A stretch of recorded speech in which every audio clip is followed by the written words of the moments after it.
Alam mo ba, kung ikaw ay mayroong urinary tract infection o UTI, ano-ano nga ba ang mga pagkain at inumin na dapat mo munang iwasan?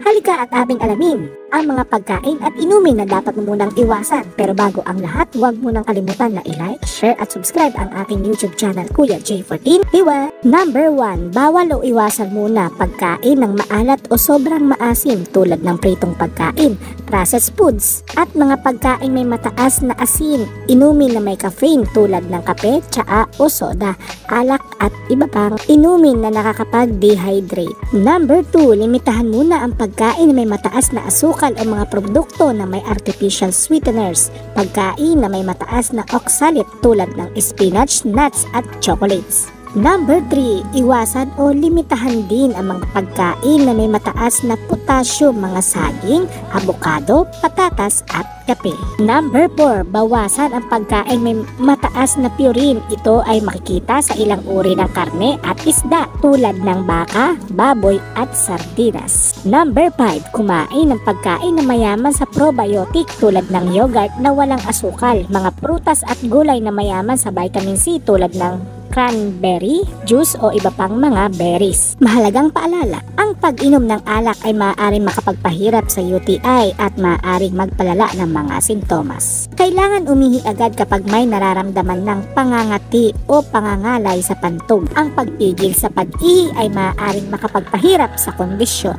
Ang sexual na aktibidad ay maaaring makapagpalala ng mga sintomas ng UTI o maaaring magdulot ng impeksyon na mas malala.